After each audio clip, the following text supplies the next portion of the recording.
silence.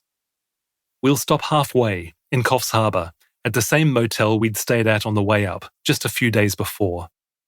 Hopefully they'll have some room. Funny, here we are, a couple in transit on Christmas Eve, hoping there's room at the inn. It's Christmas, I say to Merrin. Let's try and get a Christmas pudding or something.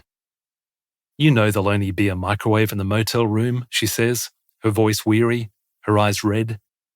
I know. Dinner tonight will be basic. The lights are still on at a large shopping complex on our left. We pull in and drive through the mostly vacant parking lot, getting a spot close to the entrance. Christmas music echoes off the glass and tiles inside. Roller doors are down and shops are shut, but the supermarket is open late.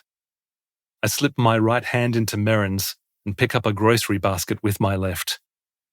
Let's find something nice, I say, trying to lift our spirits. The Christmas pudding sold out days ago, the shelf packer tells me, but there might be some mince pies left in aisle 3. That aisle is almost barren, its wire racks holding little more than price tags and the odd busted carton of something or other. There are a few packets of mince pies, though. I put one in the basket. Let's just get some takeaway, Merrin says. It's dark, but the rain has eased as we walk back to the car, with our packet of mince pies and some bread rolls for tomorrow's drive. We get in, shut the doors, and Merrin bursts into tears. I feel so depressed, she whimpers. A Chinese restaurant is open. The motel has a vacant room.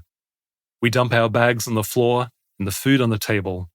Merrin collapses on the bed and my heart breaks into 1,000 pieces.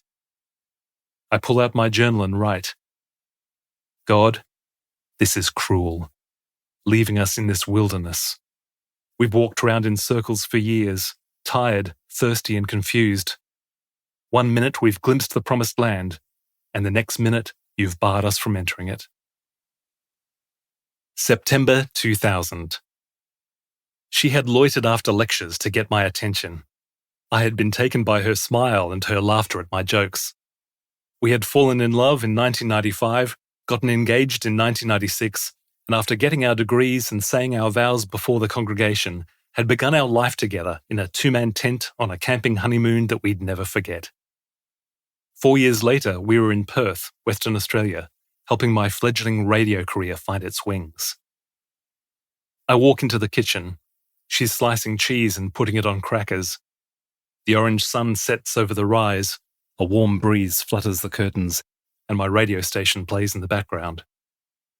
Honey, she says, do you think we'll be here for a while? In Perth? I find a bottle of red in the pantry and pull out 2 wine glasses. At least for the next few years, I'd imagine. Why? We're starting to feel settled now, aren't we? She adds. I think so, I say, wondering where this is leading. Why? She pauses, then turns around to face me. I think it's time. Time for what? I say, slowly, apprehension building. To start a family. I put the bottle down on the bench, draw a long breath, and exhale slowly. A flurry of thoughts invade. Children. That means high chairs, baby food, nappy bags, the suburban life. Do I want this? Money. Will we have enough money? I'll have to change jobs. I've just started my career. You don't look too excited, she says. Our marriage will suffer with kids. Every marriage suffers with kids. No more date nights. No more sex. Merrin will start wearing comfortable shoes. I'll start wearing cardigans. I'm not ready for this. No, it's just that I... Listen to yourself. What selfishness. Why do you feel so apprehensive? What are you afraid of? Shouldn't you be happy about having a child? Wouldn't you like a little us, she says. If my child gets teased at school, I'll walk right into that playground and deal with the bullies myself. I guess so. I'm just a little... A little what? She probes gently. You're not cut out to be a father. You weren't much of a brother. You're too consumed with your work. You're not man enough to raise a son. Afraid, I admit. She walks over and slides her arms around my waist. We can face anything together, can't we? And by some miracle from above...